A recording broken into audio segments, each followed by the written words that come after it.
Ka Little Flower School Malki kaberi ke school ke belapau hakanong ba ban haksenong Malki shibenta ban player insan ban yarap pen pro ya ke jingmat jing perkhat ki khana ban kieu ha ke puli puthi bat sei ya kisap ki khana school hinden ka arp sautarik kala pelong ya ka science exhibition na ke benta ki khana class 1 hado class 6 ha ke ba la yo I ya ka sap bat tibet ki khana ban shna ya ki model hala ki topik ba ki la yo na lor kini ki jingshna pen wandur ki khna kat kum ka kot jumpuli jungki la yo iru ya ka jingi shimenta ban batai halor ka phang bakila yo hagani gisngi lawan ban sanan lang do Archbishop Victor Lingdo ka jalan yang ba shlong ban sakhi ya kini jingchna ka bala pelong hadin ka mas bukho ka bolong shibenta ru ka jingpli yo maunong rem na ka benta ka building ba thmai jong ka school.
Ya, ini ayu yo boleh membentang dari kaji semua macam ni kelayar,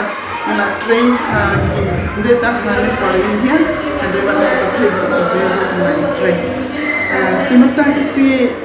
kader kasi kebakapan lawan kader ka foundation dia jangka YAC. Ikut dikayang apostle Christ. Mempendek pensak akan kamu tu jong Bishop Stephen Fernando. Ni sedang ia kenika movement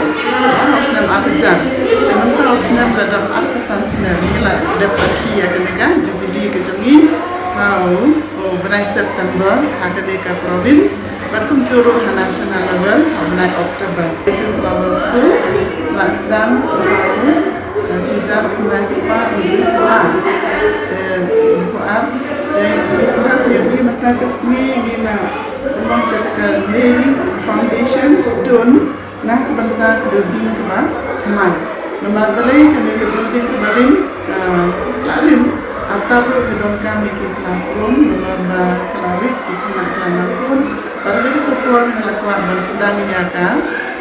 kelas 11 bakat dan nomor banyak dalam ke classroom dan aku jadi ilmu kejadian yang boleh minta kesini gila lay kena ke foundation dan snak berdiri ke batmai nama ketin mengeskan dan ketinggalan kerja lain dan komunikasi yang CRE berkum edin trang jangi bagi trang ro jangi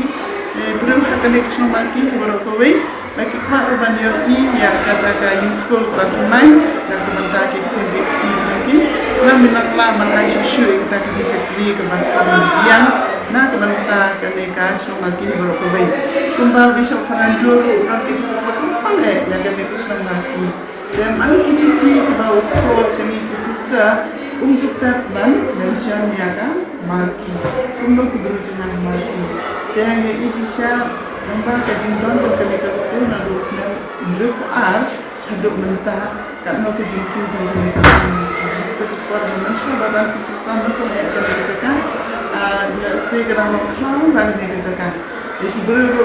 Bangladesh school, kemudian tak kejumpa jikian, kemudian jikan jiskan, dan dari lembah kejumpan terkena school, neglected school, ia maka dimiliki kena keladu, jadi cukup baik permanusia. Maka ni dikelayu kejumpan kejiskan, nak kena school itu flower.